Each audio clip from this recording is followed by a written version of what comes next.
Dans cette vidéo, je vais vous présenter le top 5 des livres sur les bonnes pratiques que vous devez lire absolument afin d'accroître vos connaissances et de créer du code de bonne qualité. Cela vous permettra d'avoir un impact significatif dans votre équipe.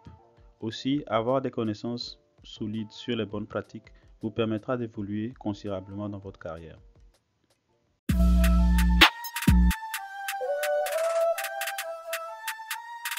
This is Mantra. Avant de commencer, je tiens à préciser que cette liste est mon avis personnel et ne reflète en rien la réalité absolue.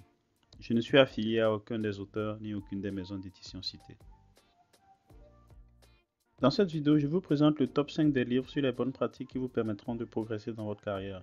Il s'agit de The Pragmatic Programmer, qui est la seconde édition, Clean Code, Refactoring, second edition, Working Effectively with Legacy Code et une fois encore Effective Java third edition. Et pour finir, nous aurons une petite conclusion. À part le fait de savoir programmer, il est important de savoir comment conduire sa carrière et surtout prendre les bonnes décisions pour son avenir. Ce livre vous montre comment se comporter en tant que développeur, la bonne aptitude à avoir dans vos projets et les travaux que vous effectuez. Une partie des points évoqués sont les suivants: avoir le sens de la responsabilité, intégrer dans ses habitudes des processus d'amélioration continue, car c'est important de tout le temps s'améliorer. Et enfin, des points tels que prendre en main sa carrière et investir dans votre formation en continu, car vous n'êtes pas sans savoir que le métier de programmeur ou de développeur nécessite un apprentissage continu. Prenez le temps de lire ce livre, il vous servira de guide tout au long de votre carrière. Clean Code est l'une des références dans le monde de la programmation et il est à lire absolument. Si vous cherchez à apprendre comment écrire du bon code, ce livre est celui qu'il vous faut. Dans ce livre, vous apprendrez comment faire la différence entre un bon code et un mauvais code, comment choisir des bons noms de variables. Ça peut sembler trivial, mais écrire du bon code peut mener à bien un projet ou bien entraîner un projet à l'échec. Je me suis retrouvé personnellement face à des situations où on a dû abandonner un projet qui existait parce que le code avait été très mal écrit et on s'était retrouvé dans du code spaghetti incompréhensible et personne n'avait vraiment envie de travailler là-dessus.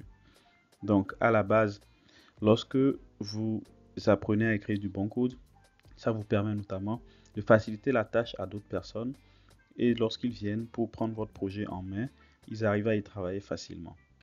Ensuite, vous apprenez dans ce livre comment écrire des bonnes méthodes et des bonnes classes. Tout ça, ça rentre en même ligne de compte. D'autres aspects y sont abordés, tels que comment gérer les erreurs, une meilleure gestion des exceptions, et tout ça, ça entre en compte dans l'écriture de bons codes.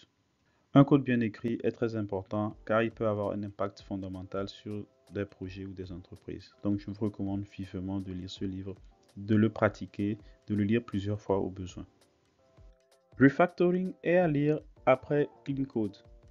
Tout comme un modèle de voiture qui évolue avec le temps jusqu'à avoir sa meilleure version, le code que vous écrivez peut évoluer et devenir du beau code si vous savez comment l'améliorer. Avec ce livre, vous apprendrez à améliorer la structure d'un code existant. Bien que les exemples soient écrits en JavaScript pour cette version, les principes sont applicables sur les autres langages également, dont Java. Ce livre doit être considéré comme un livre de référence et à consulter très souvent.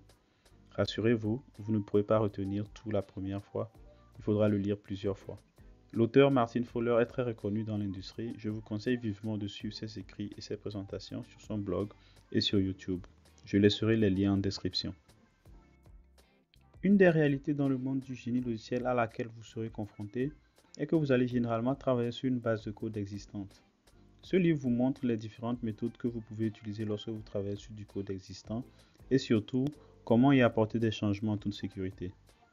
Vous devez savoir que l'ajout d'une portion de code non maîtrisée peut changer le comportement d'une application et mettre parfois en péril vos applications en production. J'aurais pu lui donner une note de 4 sur 5, mais j'ai eu l'impression à la lecture de me perdre un peu dans la liste des patterns proposés. Une astuce simple que vous pouvez utiliser pour une meilleure compréhension est de lire les résumés faits sur le livre, ensuite aller approfondir le chapitre qui vous intéresse. Je vous le recommande vivement parce qu'il vous permettra d'adopter les bonnes habitudes lorsque vous codez. Une fois de plus, Effective Java Third Edition ne manque pas à l'appel. J'ai déjà eu à mentionner ce livre dans la vidéo sur le top 5 des livres Java que vous devez lire absolument. Il est écrit de telle sorte qu'on n'a pas besoin de lire tout le livre, chapitre par chapitre. Il est destiné à vous apprendre à écrire du bon code en Java et à respecter les bonnes pratiques. Je vous le recommande une fois de plus à 100%. N'hésitez pas à le lire, vous en sortirez changé. Pour conclure, j'aimerais ajouter une mention honorable pour 3 autres livres, à savoir Adaptive Code, Agile Coding with Patterns and Solid Principles. Bien qu'il ne soit pas écrit pour du Java, ce livre est très intéressant et je vous recommande vivement de le lire. Les exemples sont faits en C#, vous n'aurez pas de mal à le comprendre. Ensuite, nous avons Effective Debugging.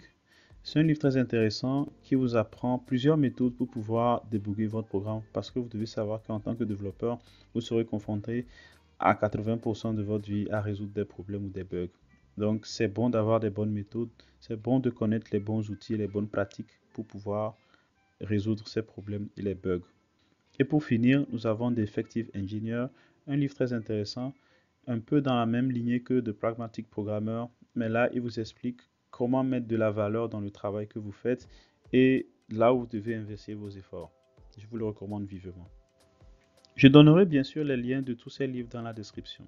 J'ai eu à lire ces livres et ils m'ont aidé à progresser, tant sur le plan de ma carrière et aussi des pratiques à avoir en tant que développeur. Je précise aussi que les notes attribuées viennent de mon avis personnel.